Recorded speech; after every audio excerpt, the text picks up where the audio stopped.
Welcome back to Arxflix.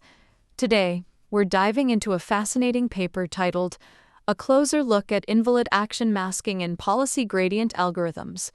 This paper addresses how deep reinforcement learning (DRL) algorithms can be optimized to handle invalid actions in complex strategy games.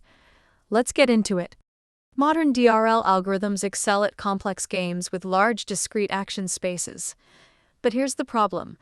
Many sampled actions can be invalid. For example, Dota 2 has over 1 million potential actions, and many of them are invalid depending on the game state.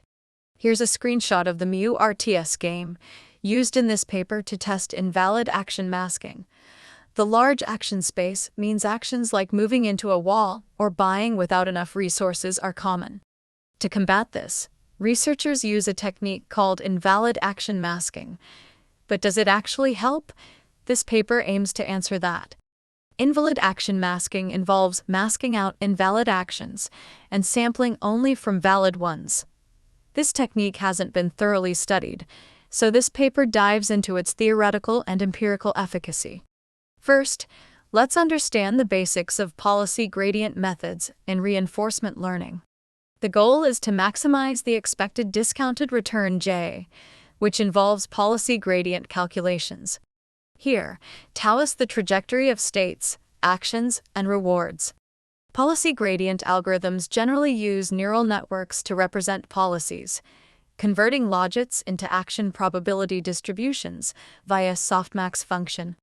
Invalid action masking changes the action probability distribution by setting logits of invalid actions to a very negative value, ensuring invalid actions have near zero probability. This essentially renormalizes the probability distribution, avoiding invalid actions. The researchers used Mu RTS as their testbed. It's a minimalistic real-time strategy game with combinatorial action spaces. The environment has 27 feature planes and an 8-dimensional action space. They also designed experiments with different map sizes to see how invalid action masking scales with the number of invalid actions. This figure shows episodic returns and Kullback-Leibler divergences over time steps across different maps, giving insights into the agent's learning behavior. The paper compares 4 strategies. Invalid action penalty, where agents receive a penalty for invalid actions. Invalid action masking, where invalid actions are masked out. Naive invalid action masking, where actions are sampled from renormalized probabilities, but gradients are updated from unmasked probabilities.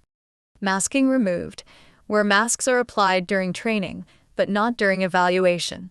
The results are compelling. Invalid action masking scales well even as the number of invalid actions increases.